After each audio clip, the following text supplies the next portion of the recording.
3rd June 2021, the Indian Express editorial titled The Real Test.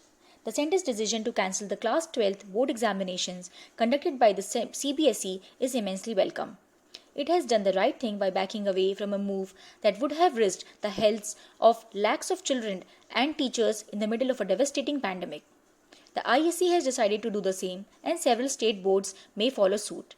But beyond meeting the needs and constraints of the current moment, scrapping the board examination is also a progressive measure, one that might finally jumpstart the education system into thinking beyond marks as the only touchstone for learning. Of course, the challenge that remains for the boards and schools is not a small one. In the absence of marks, they will have to redefine their assessment for a gateway exam that leads to higher education. The CBSE has promised to devise objective criteria for evaluating Class 12 students. Nevertheless, questions of neutrality and transparency will come up.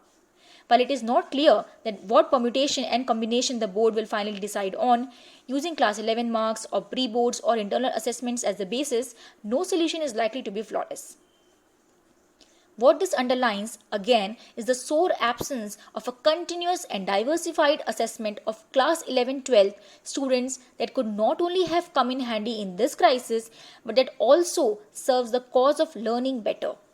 For years now, schools, teachers, and students have adapted to a teach-to-game exam mode that results in inflated marks and rote learning. It is also important to remember that the pandemic has already worsened the bite of a deeply stratified educational system, and the digital divide has deepened inequalities and vulnerabilities. The task for the boards, but also higher education systems that take on the baton, is to find a less exclusionary way out of this crisis.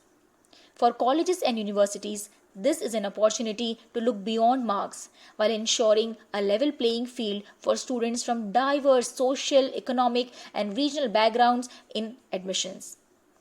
The cutoff system is obviously broken and past its utility. They must urgently switch to a less mechanical way of screening applicants. That will mean investing money and intellectual capital in devising entrance examinations or multi-layered assessments that determine if a student is ready for higher education. As experts have pointed out, this is precisely the logic underlying entrance stress to medical, engineering, and law colleges. The National Education Policy suggestions on this count, from putting in place a continuous tracking of learning in schools to a common university entrance examination, must also be fast-tracked. The crisis of the pandemic might well have a silver lining if it can nudge the education system away from its hyper-dependence on marks and board examinations.